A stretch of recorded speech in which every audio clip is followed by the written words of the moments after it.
তাও এর মধ্যেই অবস্থিত। কিন্তু যদি সমগ্র ব্রহ্মাণ্ডের সাথে তুলনা করা হয় তবে আমাদের পৃথিবী ঠিক কতটা ছোট হতে পারে?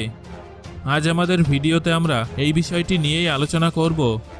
তাই চলুন আর দেরি না করে ভিডিওটা শুরু করা যাক। ব্রহ্মাণ্ডে আমাদের সবথেকে কাছের প্রতিবেশী হলো চাঁদ। আপনারা অনেকেই হয়তো ভাবেন যে চাঁদ আমাদের পৃথিবীর খুব কাছেই অবস্থিত, কেননা রাতের আকাশে চাঁদের ঔজ্জ্বল্যই বিরাজ করে। কিন্তু বাস্তবে চাঁদ আমাদের পৃথিবীর এতটা কাছেও অবস্থিত নয়। চাঁদ আমাদের পৃথিবী থেকে প্রায় 3,84,400 কিলোমিটার দূরে অবস্থিত। আর এই দূরত্বের মধ্যে 30টি পৃথিবী জায়গা করে নিতে পারবে। আর যদি আপনি কোনোভাবে একটা না একটা গাড়িকে ঘন্টায় 100 কিলোমিটার বেগে চালাতে পারেন তবে ওই দূরত্বে পৌঁছাতে আপনার 160 দিন সময় লাগবে। কিন্তু এত দূরত্ব সত্ত্বেও 12 জন মানুষ কিন্তু চাঁদে পা রেখেছেন, আর পৃথিবী থেকে মানুষ ঠিক এতটাই দূরে আজ পর্যন্ত পৌঁছাতে পেরেছেন। তাই এটা মানব সভ্যতার এক মহান কীর্তি হিসেবে গণ্য করা হয়। যদি আপনি চাঁদে দাঁড়িয়ে পৃথিবীকে দেখার চেষ্টা করেন তবে পৃথিবীকে এরকমই দেখাবে। আর যদি আপনি পৃথিবীতে কাউকে কোনো বার্তা পাঠাতে চান তবে 2.5 সেকেন্ড সময় লাগবে চাঁদ থেকে পৃথিবীতে আপনার প্রিয়জনের কাছে বার্তা পৌঁছাতে, কেননা আলো এই গতিবেগেই যাতায়াত করে। এখন যে ফটোটা আপনারা দেখছেন সেটা মঙ্গল গ্রহ থেকে তোলা হয়েছে। আর এই ছবিতে যে ছোট্ট সাদা বিন্দুটি আপনারা দেখতে পাচ্ছেন সেটা হলো আমাদের পৃথিবী। মঙ্গল গ্রহের পৃষ্ঠ থেকে আমাদের পৃথিবীকে এরকমই দেখায়। মঙ্গল গ্রহ কিন্তু পৃথিবী থেকে প্রায় 225 মিলিয়ন কিলোমিটার দূরে অবস্থিত, কিন্তু এই দূরত্ব সর্বোচ্চ 401 মিলিয়ন কিলোমিটার পর্যন্ত হতে পারে। এর অর্থ হচ্ছে যদি মানুষ কখনো সত্যি এই গ্রহে পা রাখতে পারে তবে যতটা দূরত্ব চাঁদে পা রাখা মহাকাশচারীদের পৃথিবী থেকে ছিল ওই ব্যক্তি সেই দূরত্বের 986 গুণ বেশি দূরে থাকবে। তাছাড়া মঙ্গল থেকে পৃথিবীতে কোনো বার্তা পাঠাতেও কিন্তু মাত্র 2.5 সেকেন্ড নয়, বরং আলোর গতিবেগে হিসেব করলে প্রায় 20 মিনিট লাগবে। যদি এর থেকেও দূরে দেখতে চাই তবে আমরা ভয়েজার 1 স্পেস প্রোবকে খুঁজে পাব। মনুষ্যসৃষ্ট এই বস্তুটি পৃথিবীর থেকে সবথেকে দূরে রয়েছে। বর্তমানে এটা পৃথিবী থেকে 150 AU দূরে আছে। AU অর্থাৎ অ্যাস্ট্রোনমিক্যাল ইউনিট, যেটা আসলে সূর্য ও পৃথিবীর মধ্যেকার দূরত্ব। অর্থাৎ পৃথিবী থেকে সূর্য যতটা দূরে আছে ভয়েজার 1 তার থেকে 150 গুণ বেশি দূরে আছে। আর এই দূরত্ব অতিক্রম করতে করতে ভয়েজার 1 এই ছবিটি তুলেছে।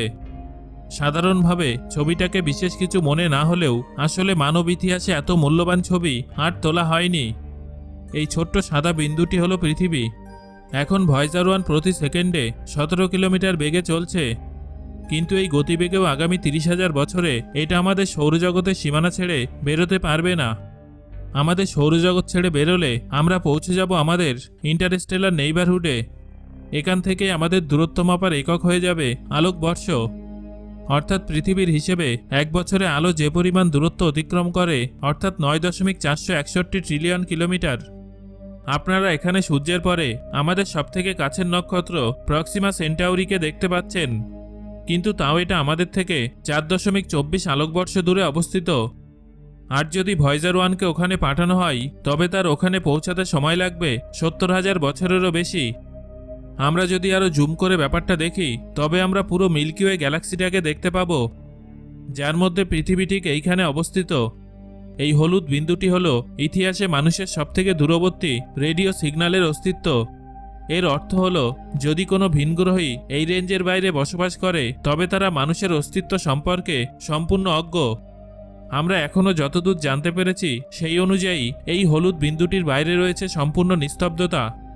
কিন্তু এই সম্পূর্ণ গ্যালাক্সিটি শুরু থেকে শেষ পর্যন্ত 1 লক্ষ আলোকবর্ষেরও বেশি জায়গা জুড়ে ছড়িয়ে আছে।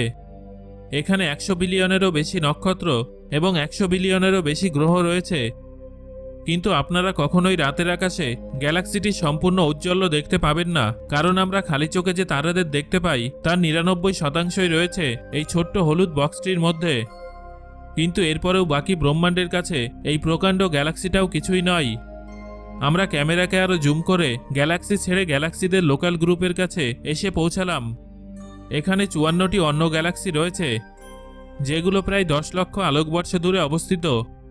কিন্তু আরও একটু জুম করলে আমরা দেখতে পাবো ভার্গো সুপার ক্লাস্টার। এর মধ্যে গ্যালাক্সিদের লোকাল গ্রুপটি আসলে এই ছোট্ট বিন্দুটি। আমাদের নিজস্ব লোকাল গ্রুপের মতো এখানে অন্তত আরও 100টি অন্যান্য গ্যালাক্সি গ্রুপ আছে। আর একদিক থেকে অন্যদিকের দূরত্ব অন্ততপক্ষে 110 মিলিয়ন আলোকবর্ষ। কিন্তু এই প্রকাণ্ড ভার্গো সুপার ক্লাস্টারও বিশাল ল্যানিয়াকিয়া সুপার ক্লাস্টারের মধ্যে একটি ক্ষুদ্র বিন্দু ছাড়া কিছুই নয়। আমাদের গ্যালাক্সি সহ আরও 1 লক্ষ অন্যান্য গ্যালাক্সির ঘর হলো এই বিশাল সুপার ক্লাস্টারটি। এর একদিক থেকে অন্যদিকের দূরত্ব 520 মিলিয়ন আলোকবর্ষ। কিন্তু এখান থেকে বেরিয়ে যদি আমরা সমগ্র দৃশ্যমান ব্রহ্মাণ্ডের দিকে তাকাই, তবে দেখতে পাবো ওই বিশাল ল্যানিয়াকিয়া সুপার ক্লাস্টার আসলে এর মধ্যে একটি ক্ষুদ্র অংশ, যেটা আলাদা করে ভালোভাবে বোঝাও যাচ্ছে না। এটা হলো আমাদের দৃশ্যমান ব্রহ্মাণ্ড।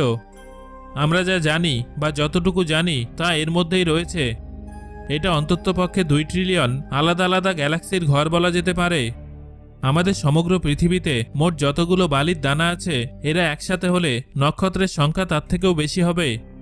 আমাদের পৃথিবী থেকে দৃশ্যমান ব্রহ্মাণ্ডের যে কোনো দিকের দূরত্ব 46.5 বিলিয়ন আলোকবর্ষ, অর্থাৎ এর পুরোটার প্রস্থ অন্তত 93 বিলিয়ন আলোকবর্ষ।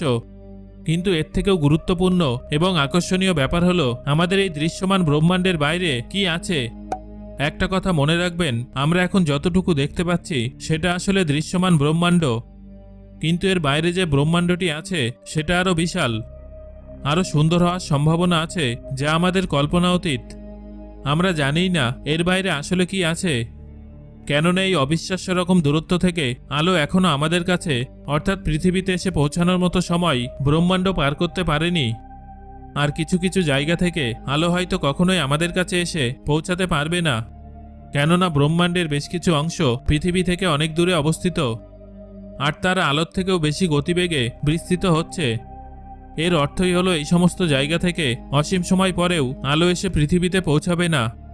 যদি ধরেও নেওয়া হয় মানব সভ্যতা চিরন্তন, অর্থাৎ এর অস্তিত্ব সবসময় থাকবে, তা সত্ত্বেও ব্রহ্মাণ্ডে এমন অনেক জায়গা থেকে যাবে যার সম্পর্কে আমরা কখনোই জানতে পারবো না বা দেখতে পাবো না। তাই দৃশ্যমান ব্রহ্মাণ্ডটি আসলে যতই প্রকাণ্ড হোক না কেন, সমগ্র ব্রহ্মাণ্ডের কাছে এটা একটা বিন্দুর থেকেও ছোট। কসমিক ইনফ্লেশন থিওরি অনুযায়ী অনুমান করা হয় যে ইনফ্লেশন শুরু হওয়ার আগে ব্রহ্মাণ্ডের আকার এর বয়স ও আলোর গতিবেগের গুণফলের সমান ছিল। তাহলে এখন সমগ্র ব্রহ্মাণ্ডটি দৃশ্যমান ব্রহ্মাণ্ডের থেকে 150 সেক্সট্রিলিয়ন গুণ বড়। মন দিয়ে এই নম্বরটি দেখুন, এই সংখ্যাটিতে এতগুলো শূন্য আছে যা দেখলে আমরা অবাক হয়ে যাই। এবার এই সমস্ত শূন্যের কথা ভুলে যান। আপনাদের একটি সহজ উদাহরণ দিই। মনে করুন সমগ্র দৃশ্যমান ব্রহ্মাণ্ডটি, অর্থাৎ যতটুকু আমরা দেখতে পাই, তাই লাইট বাল্বটির আকারের সমান। কিন্তু তারপর ভাবুন, বাস্তবে সমগ্র ব্রহ্মাণ্ডটি আসলে বামন গ্রহ প্লুটোর থেকেও বড়। এবার এর মাঝে বাল্বটিকে কল্পনা করুন, কিন্তু লাইট বাল্বের ভিতরে আমরা যারা আছি তারা জানিও না যে তার বাইরে প্লুটোর অস্তিত্ব আছে। এবার নিশ্চয়ই আপনাদের বুঝতে সুবিধা হচ্ছে আমরা ক্ষুদ্রের থেকেও ক্ষুদ্রতম, কিন্তু এতে চিন্তা করার কোনো